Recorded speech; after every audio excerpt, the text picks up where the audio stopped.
Ketua Umum Partai Solidaritas Indonesia, Kaisang Pangarep menanggapi persoalan bansos yang disinggung dalam debat kelima Pilpres 2024 yang berlangsung Minggu 4 Februari 2024. Menurut Kaisang, bansos memang harus diberikan secara tepat sasaran dan tepat waktu. Namun, putra bungsu Presiden Joko Widodo itu menyebut lebih menjadi masalah jika bansos ada yang dikorupsi. Nggak apa-apa ya, saya rasa emang bansos harus tepat sasaran. Tapi balik lagi, dan itu juga harus tepat waktu. Tapi kan mungkin sekarang lagi dipermasalahkan. Tapi yang menurut saya jauh lebih bermasalah ketika bansos, ketika COVID itu dikorupsi. Kasus korupsi bansos pada saat pandemi sempat ditangani oleh KPK.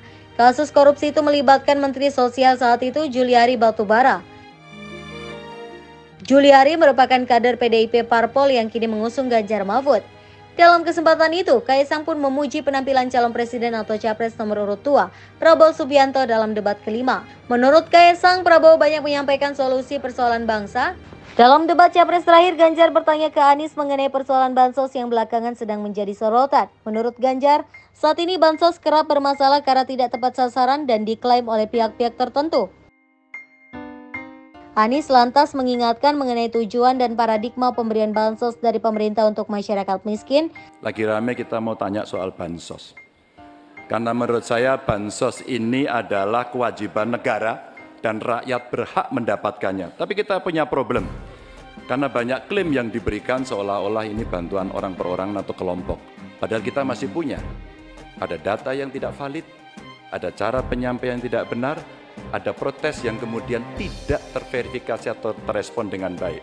Ini yang menjadi pertanyaan saya kepada Pak Anies adalah, menurut Pak Anies kira-kira bagaimana tata kelola bansos agar satu tidak saling klaim, dua bisa tepat sasaran, tiga tidak menimbulkan kecemburuan-kecemburuan, sehingga inilah satu harapan yang betul-betul bisa diterima oleh rakyat. Silakan. Masih ada waktu Bapak? Cukup. Kami persilakan calon presiden nomor urut 1, Bapak Anies Baswedan, menjawab pertanyaan yang disampaikan oleh calon presiden nomor urut 3, Bapak Ganjar Pranowo. Waktu Bapak Anies 2 menit dimulai saat Bapak berbicara. Ya, terima kasih Pak Ganjar.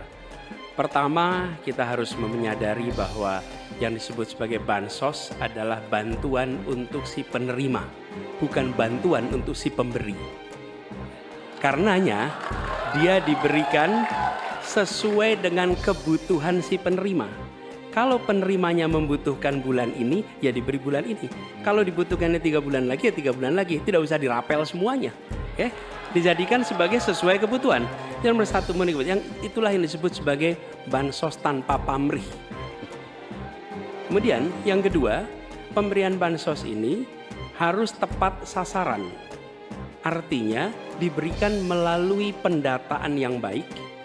Informasi data itu harus akurat dan mekanisme pemberiannya melalui jalur birokrasi. Bukan dibagikan di pinggir jalan, tapi dibagikan langsung di lokasi menggunakan jalur birokrasi.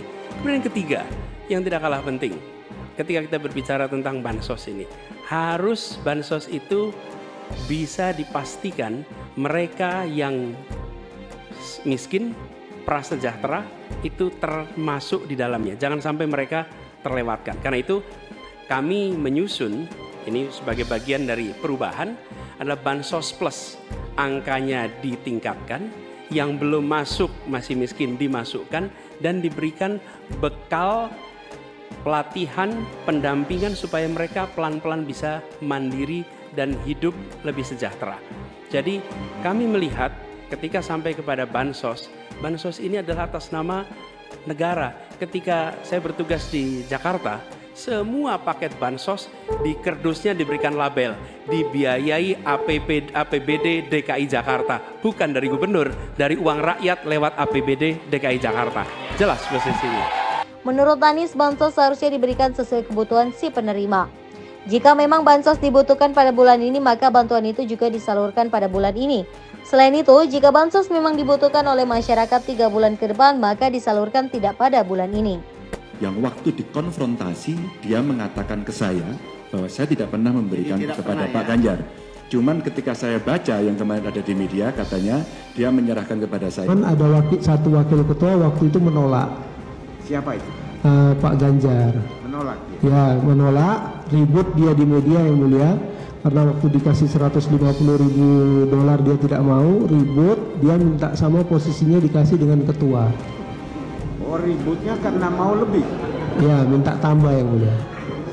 Jadinya dikasih terakhir sama dengan ketua 500.000.